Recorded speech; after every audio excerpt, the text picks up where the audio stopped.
Good afternoon, conference. As Frank said earlier today, the Women's Conference elected Arlette from CNE Belgium as the UNI Europa Women's President.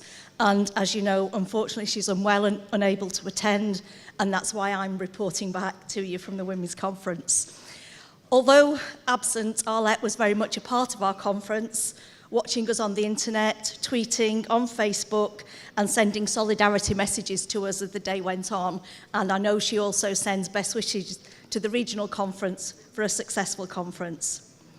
For the first time in Europe, we held the Women's Conference back-to-back with the regional conference, and that resulted in an increase in attendees, up almost 100 women from the last time we met in Luxembourg. And it's also meant more women at our conference here today. Many thanks to the Italian delegates and the Italian affiliates for organising the conference. It was very much appreciated, and I can assure Mario that everything was absolutely perfect.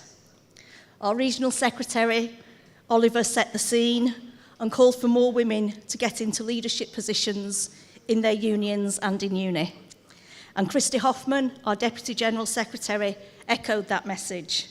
We don't need asking twice. Veronica Fernandez-Mendez, the head of the Equalities Department, reported on the extensive work programme we'd undertaken, and we set our strategic priorities for the next 4 years. As part of our fight for a social Europe, we heard the clear message that elite women athletes are professionals and they're entitled to equal pay, maternity leave, and all other rights at work.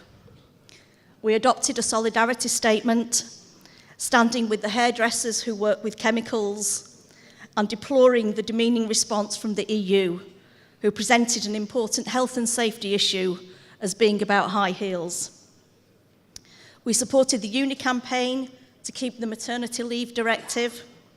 We discussed the moves to parental leave rather than focusing on the mother, and we welcome this as it enables women and men to share childcare and family responsibilities and so to be treated more equally at work.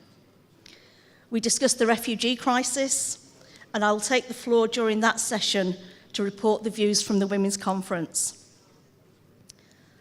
Our key priorities for the next 4 years are the gender pay gap and the gender pensions gap.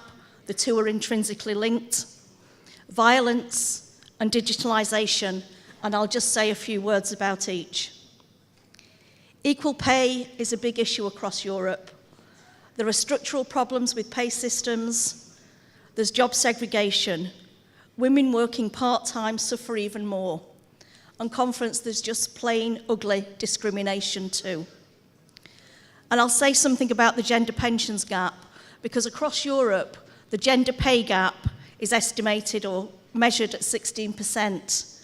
But across Europe, that translates into a gender pensions gap of over 40%. A huge difference, and it sentences many women to a retirement and to poverty in old age. We saw a UNI video showing the shocking portrayal of women in media and advertising. We heard appalling statistics, but also good news on paid leave for violence, although of course we wish such leave was never required. Stopping violence has been a UNI campaign for many years. We have the possibility of an ILO convention on violence at work, including the spillover of domestic violence to the workplace. UNI is part of an international campaign fighting for that convention. We need to get national surveys and agreements with multinationals, and that will be a big work stream across UNI. And we really need the support of all of you to turn this possibility into a reality and to do away with the blight of violence against women. We will have a focus on digitalisation. We will assess the impact on women, and we will fight to mitigate all negative aspects. We're determined to grow the next generation of union representatives, so we amended our rules to give a seat on the UNI Europa Women's Committee to a young woman from the Youth Committee, and that's already been very successful. We heard success stories from the mentoring programme and we congratulated Verdi and UNI on the initiative. As people have already said, a video is worth 1,000 words, and we'll show the mentoring video when I conclude. So we had a very successful women's conference, cooperative, supportive, and looking to the future. Together, we committed to grow unions, we committed to grow quality jobs, we committed to grow our bargaining power and get more women at the bargaining table. Women are at the heart of change. Women are at the heart of UNI and the heart of Europe.